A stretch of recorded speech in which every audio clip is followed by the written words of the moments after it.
My name is Sofia Rodriguez, and I learned early that family love came with conditions in the Rodriguez household. My father, Marcus Rodriguez, built Rodriguez Auto Group from a single used car lot into a network of 7 dealerships across 3 states. By the time I was 10, the business was his religion, and my older brother Daniel was the chosen disciple. "Danny's got the touch," Dad would say, ruffling my brother's hair while I sat across the dinner table. "Natural salesman. He'll run this empire someday." I was 12 when I asked if I could work at the dealership that summer. Dad laughed. "Sweetheart, you're too soft for car sales. This is a man's business. You need thick skin, aggression, the killer instinct." He patted my shoulder. "Why don't you help your mother with her charity events instead?" Daniel smirked from across the table. "Yeah, Sophia. Stick to planning parties." That night I made a decision. If I couldn't earn respect in my father's world, I'd build my own. I spent my teenage years differently than my brother. While Daniel partied his way through high school and got a guaranteed job at the dealership, I studied. I worked 3 part-time jobs. I saved every dollar. My guidance counselor noticed. "Sophia, with your grades and work ethic, you could get scholarships. Have you thought about business school?" I had. Constantly. I got into state university with a full academic scholarship. Dad barely looked up from the dealership's quarterly reports when I told him. "That's nice, honey," he said absently. "Daniel just closed a $240,000 sale on the luxury lot. 22 years old and already breaking records." Mom squeezed my hand under the table. She saw me, but she never contradicted Dad. At university, I double majored in finance and computer science. I graduated summa cum laude at 20. Dad didn't attend my graduation.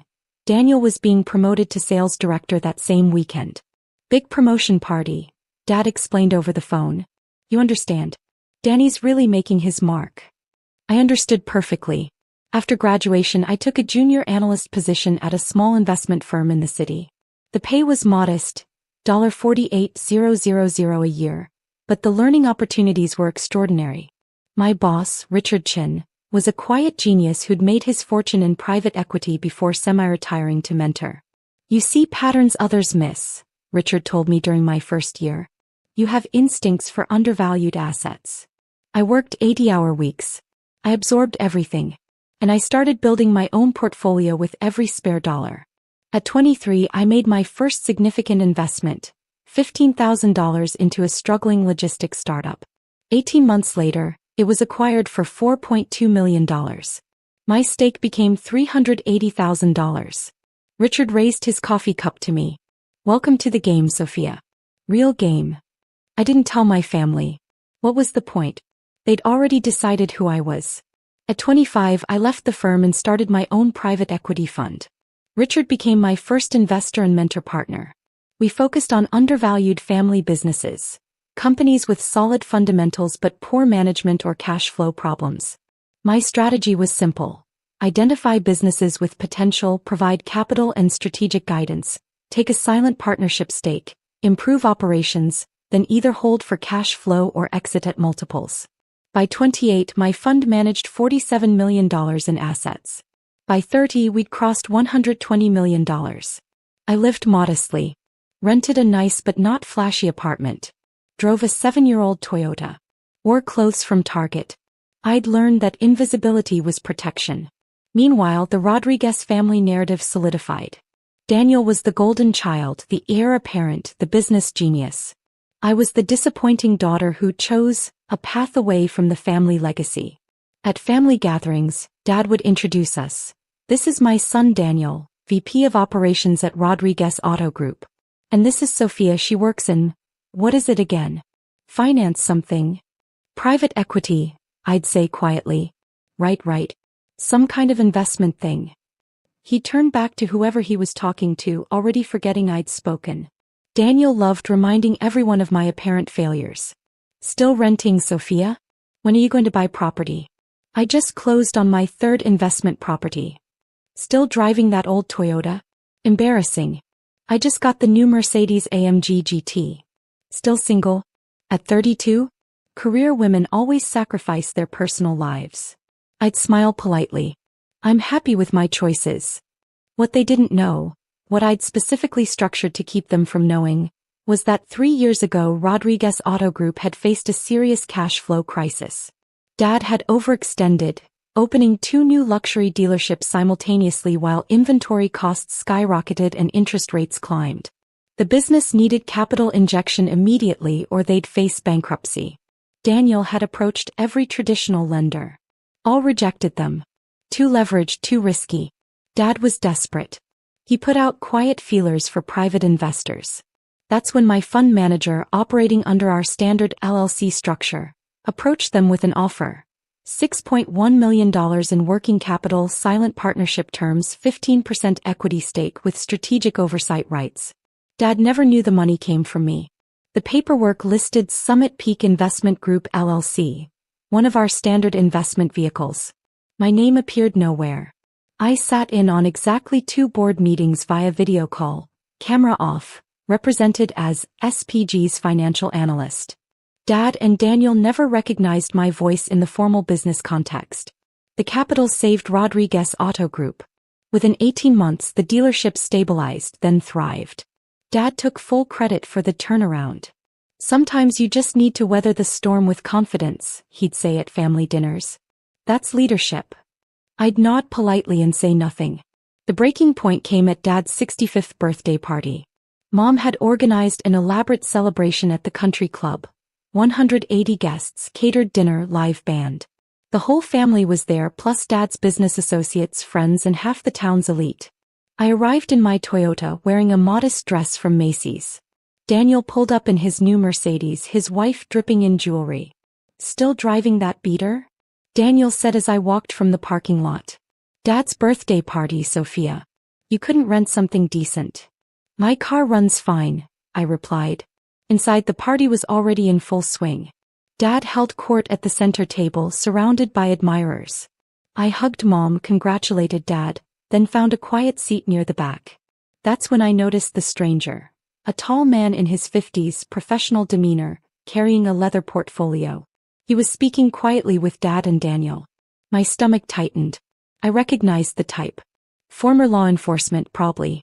The way he carried himself, the observational sweep of his eyes. Private investigator. Dad clinked his champagne glass for attention. The room quieted. Everyone, thank you for being here on my 65th birthday, he began, smiling broadly. It's been an incredible journey building Rodriguez Auto Group into what it is today. And I'm proud to be celebrating with my family. He gestured to Daniel. My son Daniel, who's been instrumental in our success. Future CO material right there. Applause. Daniel stood, waved, soaked it in. Dad's expression shifted, became more serious. But tonight I need to address something that's been bothering me for a while. Something about integrity, honesty, and family values. My pulse quickened. My daughter Sofia has been making claims about her career for years now, Dad continued. Private equity, investments, financial success. But the numbers never added up. How does someone afford what she claims on a junior analyst salary? The room went completely silent. Every eye turned to me. So I did what any concerned father would do, Dad said. I hired the best private investigator in the state. Cost me $15,000, but truth is worth any price. The PI stood, portfolio in hand. I paid top dollar for this investigation, Dad said, looking directly at me. Your lies end now. Daniel leaned forward, grinning. This is going to be good. My aunt whispered to my uncle. My cousins pulled out their phones. The PI opened his portfolio. Mr. Rodriguez retained my services 6 weeks ago to conduct a comprehensive financial background investigation into Sofia Rodriguez. I've spent considerable time documenting her actual financial status, employment history, and verification of claims. Dad nodded. Go ahead. Everyone should hear this. I sat perfectly still. My phone was in my lap. My investment fund manager, Richard, was on speed dial. I replied calmly, if you say so. Under the table, I opened my text messages. The PI continued, what I found was. I typed quickly, pull all funding from Rodriguez Auto Group immediately. Effective tonight. Full withdrawal, terminate partnership. I hit send. Quite remarkable actually, the PI said. My phone buzzed. Richard's reply, confirmed. Executing withdrawal. Legal team notified. Will take 2 to 3 hours for all accounts. The PI cleared his throat. Ms. Rodriguez doesn't work as a junior analyst. She hasn't for 9 years. Dad's smile widened. See? Knew it. She's the founding partner of Summit Peak Investment Group, a private equity fund managing $127 million in assets across 18 investments. The room went silent for a different reason. Dad's smile faltered. What? She's personally worth approximately $34 million in liquid assets, with equity stakes valued at an additional $18 million. Her fund has generated returns averaging 23% annually for the past 7 years. Daniel's face went pale. That's not possible. The PI pulled out documents. Tax returns verified through IRS cooperation. Corporate filings. Investment documentation. Forbes verified her as one of the top female fund managers under 40 in the region. My aunt's mouth hung open. My cousin dropped her phone. Dad shook his head. No. You made a mistake. No mistake, Mr. Rodriguez. The PI pulled out another document. In fact, I have something else you should know. That's when I saw it.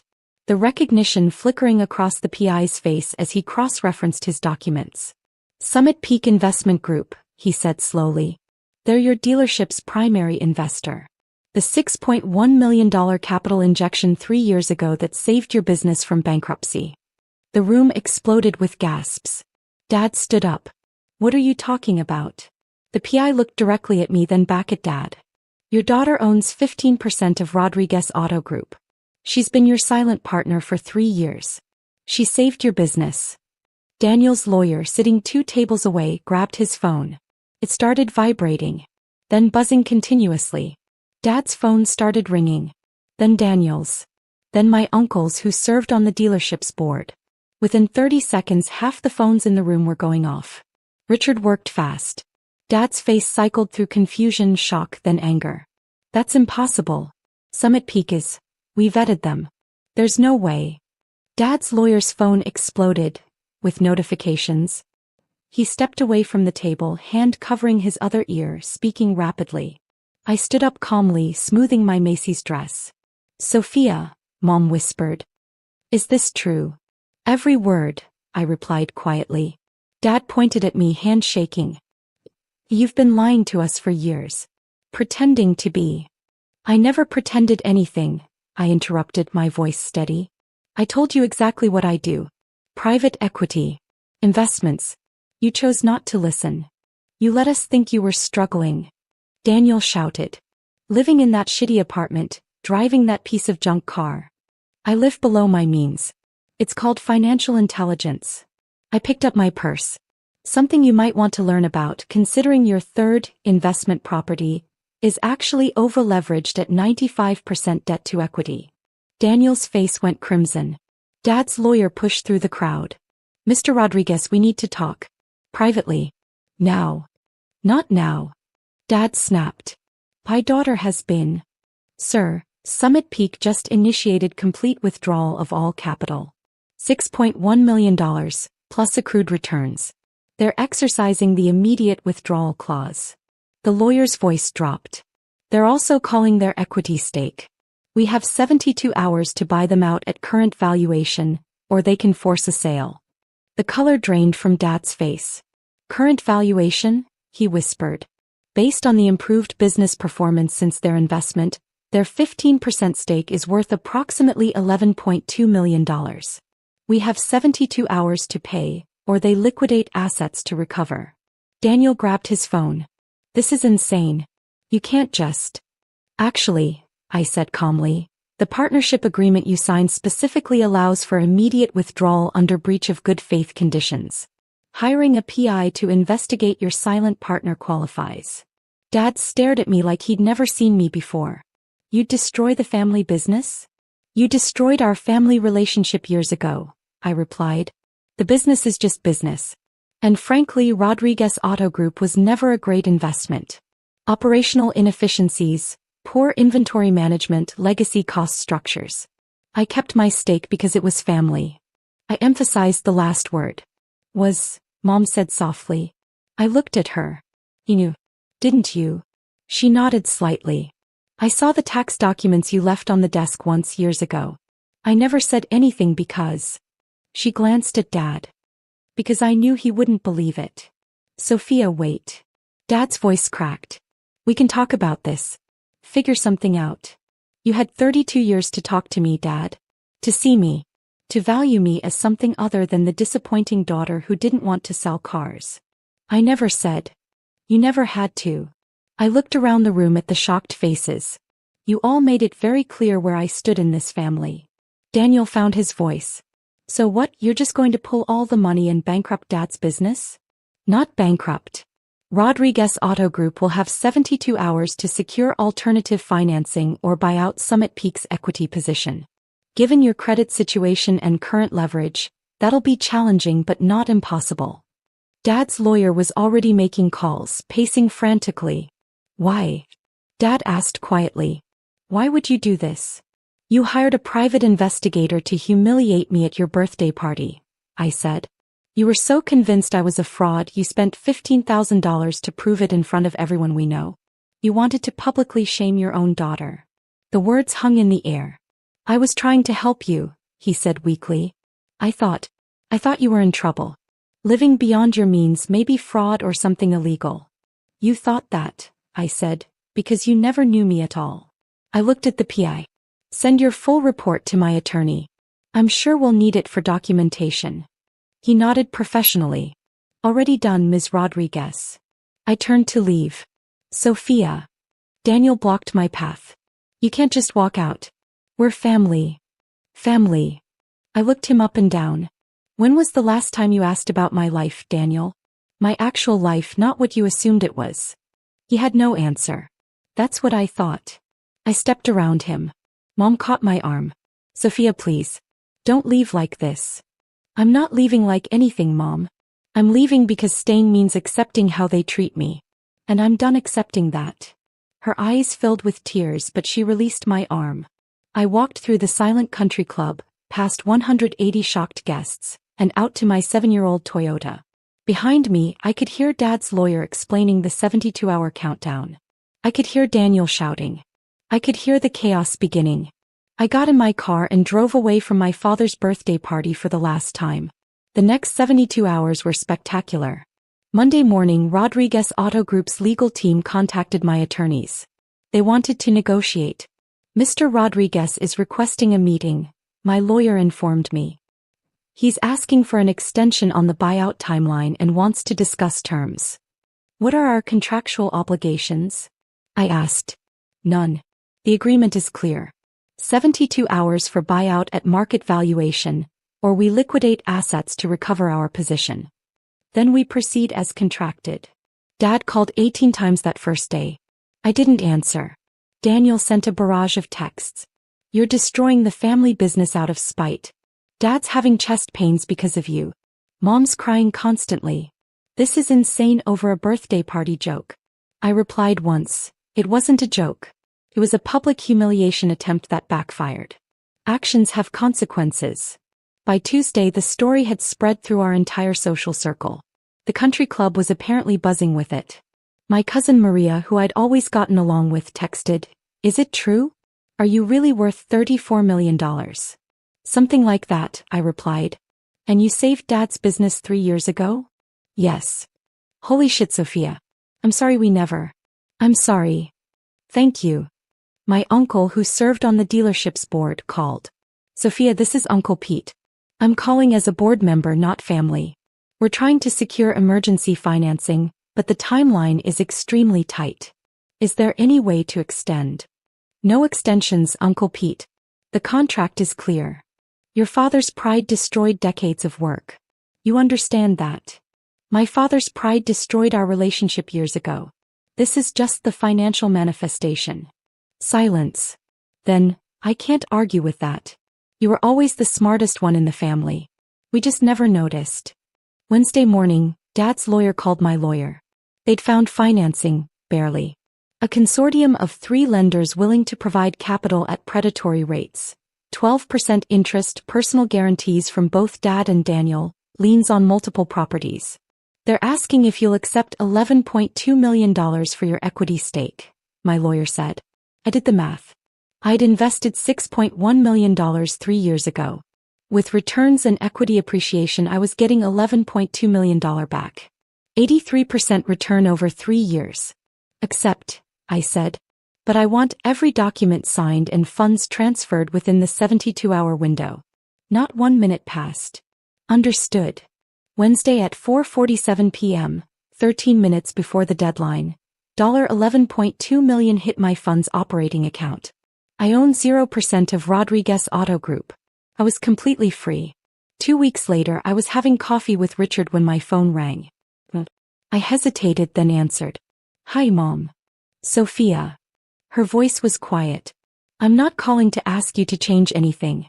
I'm calling because I owe you an apology. I waited. I enabled your father for 32 years, she continued. I saw how he treated you, how Daniel treated you, and I said nothing. I told myself I was keeping the peace, but really I was just taking the easy path. Mom. Please let me finish. She took a breath. You deserved better. You deserved parents who celebrated your success, who were curious about your life, who saw you for who you are.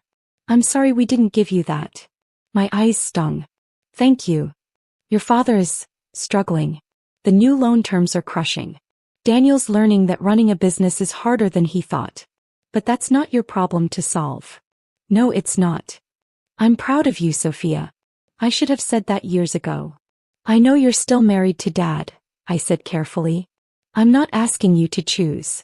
I know. But I am asking if maybe we could have coffee sometime? Just us. I'd like to know my daughter. The real one, not the version your father created in his head. I smiled. I'd like that. 3 months later, the full impact became clear. Rodriguez Auto Group survived but was permanently weakened. The debt service consumed most of their profits. Dad had to sell his boat and downsize their house. Daniel's lifestyle took a serious hit. Meanwhile, I closed 2 new investments totaling $23 million. Forbes ran a feature article on female fund managers, including a profile on me. The headline, The Silent Success, How Sofia Rodriguez Built a $140 million Fund While Her Family Thought She Was Failing. The article detailed the whole story, including my investment in and withdrawal from my father's dealership. It went viral in business circles. I received interview requests, speaking invitations, and investment inquiries. My fund grew to $156 million in assets under management. 6 months after Dad's birthday party, I attended a private equity conference in New York. During a networking event, a woman approached me. Sofia Rodriguez? I read the Forbes article. That took guts. Thank you. I'm in a similar situation. Family thinks I'm wasting my MBA working for a small startup they've never heard of. She smiled. They don't know the startup's valued at $340 million and I'm employee number 12 with significant equity. Are you going to tell them? I used to think I had to. For validation or something. She shook her head. But reading your story, I realized, I don't need their validation. I already have my own success. Exactly, I said. We exchanged cards and stayed in touch. She became a friend and eventually an investor in my fund. That's when I realized the real power reversal wasn't the money or the dealership withdrawal, or even the public revelation. It was the moment I stopped needing them to see me. Because I already saw myself clearly. 1 year after the birthday party, I moved my fund to new offices. A full floor in a downtown high-rise. 22 employees. $187 million under management. I also bought a house. Not a mansion. I'm still not flashy. But a beautiful 4-bedroom in a quiet neighborhood with a home office and enough space for the life I was building. Mom visited regularly. We had coffee every other week. She never asked me to reconcile with Dad or Daniel. She just wanted to know me. You're seeing someone, she observed during one visit, noticing the extra coffee cup. I smiled. His name is James. He's a civil engineer. Builds bridges appropriately enough. Does he know about everything? He read the Forbes article on our second date. Said it was the most attractive thing about me, that I'd built something meaningful without needing external validation. Smart man. Very. Dad sent exactly one text 8 months after his birthday. You were right. I never knew you. That's my loss. I didn't reply. Some things don't need a response. Daniel predictably blamed me publicly for months. Then quietly asked one of my former colleagues if I was hiring. I wasn't. The business world, however, embraced me. My fund's performance attracted serious attention. We deployed capital strategically, improved struggling businesses, and generated consistent returns. I guest lectured at my old university. A young woman approached me afterward. "I'm the disappointing daughter in my family too," she said. "They think I should take over the family restaurant. But I want to study biotech." "Then study biotech," I said. "Build what calls to you. Their disappointment is about their expectations, not your worth." She nodded, eyes bright. The Forbes article inspired me. Good. Now go inspire someone else. That's the real triumph, I think. Not the money, though that's nice. Not the vindication, though that was satisfying. It's knowing that somewhere a young woman who feels invisible in her own family will read this story and realize you don't need their permission to become who you're meant to be. You just need to stop waiting for them to notice and start building anyway. I built a $187 million private equity fund while my family thought I was barely scraping by. I saved my father's business while he publicly questioned my competence. I became exactly who I intended to be, not despite my family's dismissal, but because I refused to let their blindness define me. That's the power they never understood. The person they underestimated was always the strongest one in the room. They just never bothered to look.